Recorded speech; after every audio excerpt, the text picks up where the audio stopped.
In the heart of Nigeria, between the sweeping plains and the whispering forest, two villages stood apart like oil and water. Umuakachi was a proud Igbo farming village known for its red soil, yam barns, and spirited festival. Its people were rooted like the ancient Iroko tree, cultivating cassava and yams with the sweat of their brows and the blessings of their ancestors. To the north, Danzaki stretched across the grasslands, a Fulani settlement with a history steeped in cattle herding, nomadic songs, and traditions passed down by firelight under open skies. For as long as anyone could remember, these two villages had lived in tension, their past tangled with land disputes, market fights, and bitter memories of cows trampling crops and farmers chasing herders with machetes. Children from both sides were taught from birth to stay away from the other. "They are not your people," elders would whisper. "Do not bring their blood into our compound." But destiny has a way of ignoring the warnings of men. One market day in Ukeji, a neutral town where traders from both villages sold their wares, Adaora of Umuakachi was arranging bundles of vegetables on her mat when she first saw Umaru. He was tall, dressed in a light kaftan, and his skin glistened from the midday sun. He stood beside a cart filled with fresh milk in calabashes and handmade Fulani slippers. Their eyes met briefly, then again. At first, she looked away. She had been warned all her life. Fulani boys were trouble, but there was something soft in his gaze, not the roughness she expected. Umaru bought a bunch of leaves he had no need for, just to speak with Adaora. "Do you always look this serious when selling vegetables?" he asked, his voice carrying a musical lilt that made her smile, despite herself. "And do you always interrupt women when they are working?" she replied, arching her brow.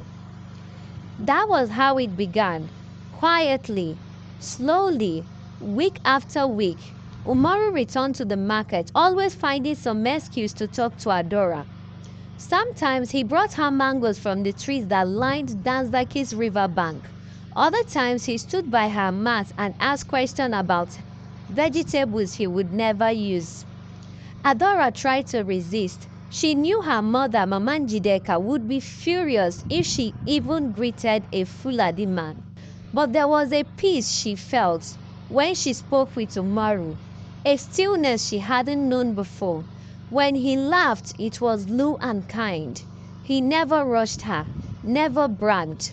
And when he listened, he truly listened. Their love grew like a secret garden in forbidden soil.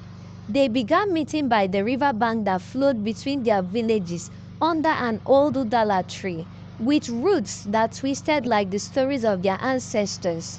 There, away from judging eyes, they spoke of their dreams.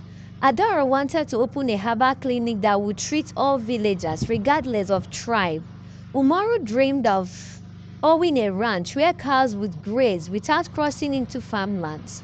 He told her, one day people will come to this river, not to fight but to marry.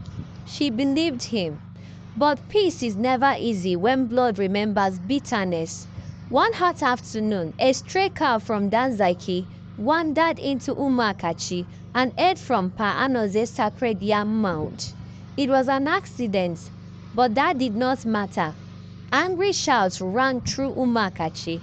That night, a group of hot-headed young men set fire to an abandoned cattle shelter near the river.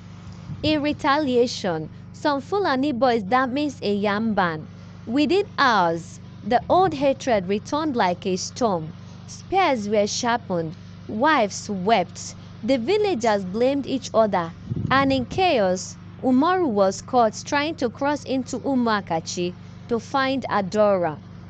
They beat him up, tied him to a tree in the village square, spat on him and called him names his mother never whispered. Adaora heard the noise and ran to the square barefooted, her wrapper trailing behind her.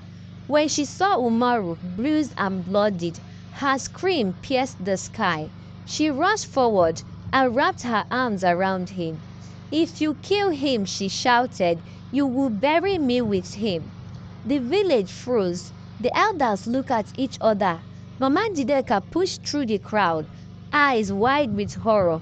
"What madness is this, Adaora?" she cried. But Adaora stood firm. "It is not madness, Mama. It is love, and I will not apologize for it." The next day, the elders of Umuakachi and Danzaki met by the river for the first time in many decades. The air was thick with anger and shame, but the presence of the two lovers softened their hearts.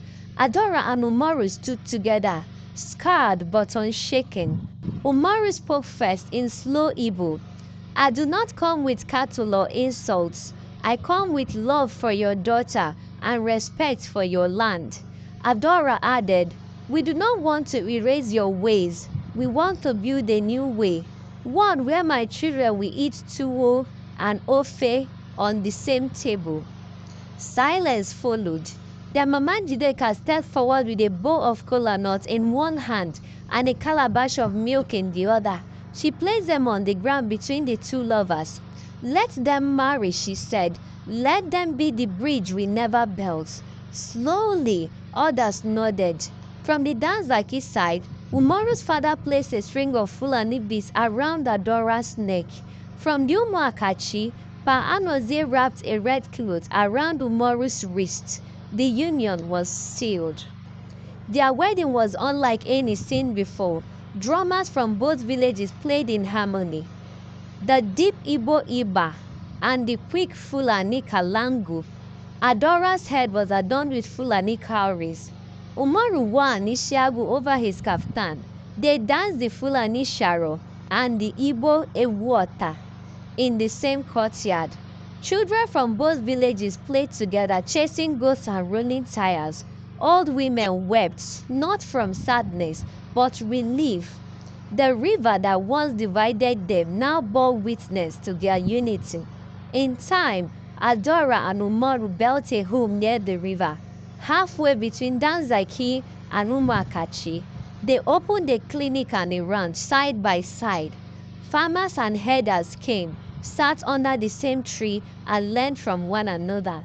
The violence did not vanish overnight, but the story of their love became a lesson passed from mouth to ear, generation to generation. And so it was, in a land once hardened by history, that peace found a way through the hearts of two brave souls who dared to love beyond borders.